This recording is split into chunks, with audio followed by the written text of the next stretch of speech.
walang iba ang magbibigay suporta at pagmamahal sa mga atletang Manileño. Walang iba, our Manila Mayor, Isko Moreno Yorme Dumagoso.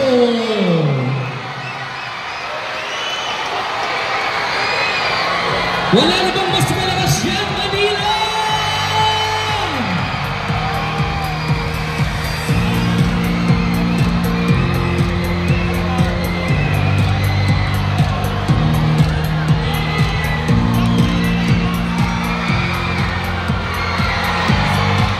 Kaya muli, ating tinatawagan ang ating production number.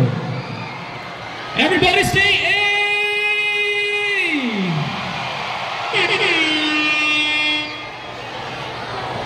To our honorable guests, teachers, student athletes, ladies and gentlemen, good afternoon and welcome to the official opening of Palarong Maynila 2025!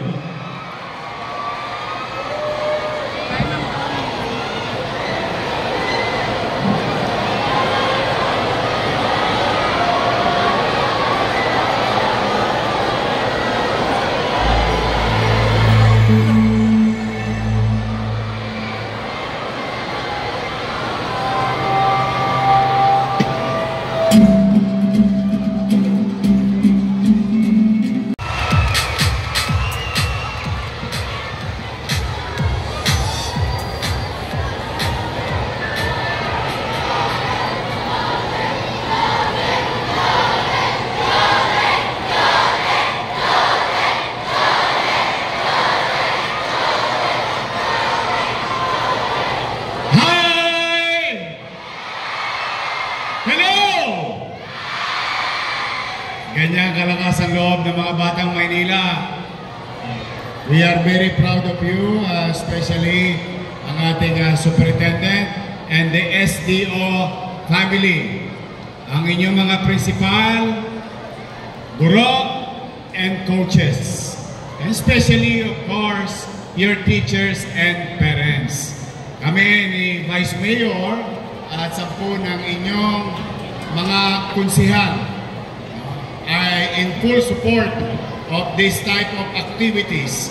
In fact, may extra pa tayong activities sa December 3. Mas excited din ako dahil yung mga estudyante ng pampublikong paaralan at private school nagkakasama-sama, nagko-kompetensya or what you call healthy competition. But one thing is common. Lahat kayo ay batang Maynila.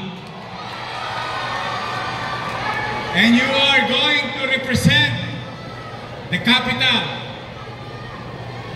Kaya kanina, kung maalala ninyo, sa awit ng Maynila, may isinaad doon. Maynila, Maynila, dalhin mo ang bandila. Ibig sabihin, yan, anuman ang kinakaharap ng ating lungsod, ng ating buhay, being batang Maynila, dito sa ating lungsod, magsisimula ang lahat.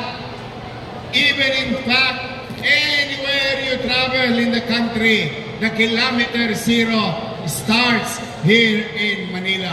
Kayo ang modelong kabataan ng ating bansa.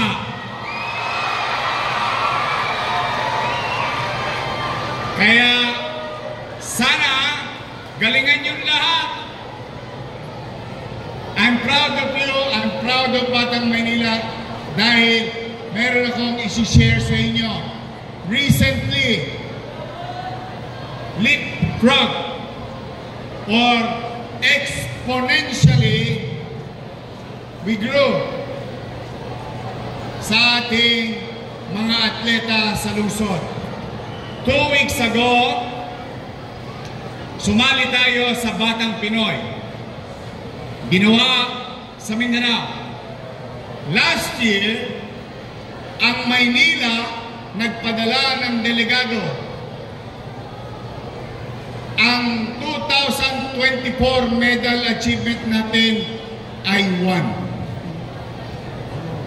Sad to say, 2024, isa lang ang gold medal na naiuwi natin pabalik sa ating syudad. But last week, 2025, with the new leadership of our department, Dale Evangelista, and the team of the city government, we've sent again mga batang Maynila na atleta from 84th place.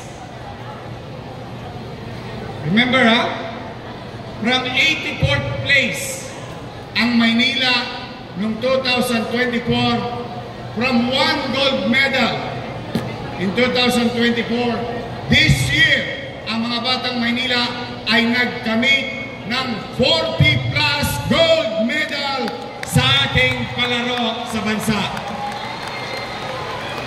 From 84th place, we are now number 3 in the Philippines.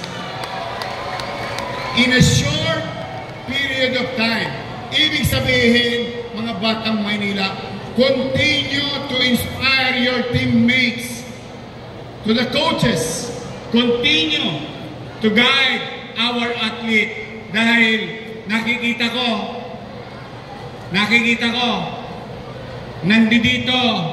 nandito sa San Andres ang susunod na kukuha ng gold medal sa bansa. Yes! Kaya nyo ba mag-uwi ng gold? Wait. Promise? Tingnan natin kung sino pinakamalakas ang loob. District 1, kaya nyo kumuha ng gold? Oh, sabi ng District 1, oo daw. Pero baka mas malakas ang District 2, kaya nyo kumuha ng gold? District 3, 4, 5, 6, province gold. See? Walang imposible.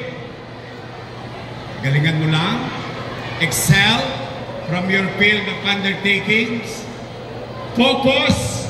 Stay away from toxic people. They will steal your dream. Focus lang sa skills. Focus sa pakikinig sa coach. And one way or another, baka meron tayong susunod sa buong mundo na taga Maynila din sa Olympics at makakuha rin ng gold. You will never know. But for now, let's enjoy this day. This is the day where you're going to meet and see other schools, other students. Now, with regard to what the Vice Mayor said, maybe some of you having personal challenges. Huwag kayong susuko, Don't give up. This is the part of life. Through your age, you will learn. As long as you believe in God. God will provide. God will guide us and help us. Whether economic, o baka na-busted kayo na crush. Sino ang na-busted ng crush niya dito? Taas sa kamay. Sino? Marami pala akong katulad. Noong high school, broken-hearted ako. Promise, I swear to God. 4 na beses ako na-busted. O ngayon, ano sasabihin ko? Ako nga pala yung sinaing mo.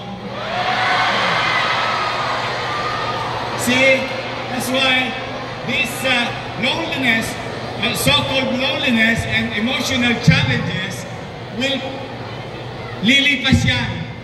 And someday, somehow, you're gonna laugh at it. mapagtatawanan mo na lang ang sarili mo. Nung araw, kailangan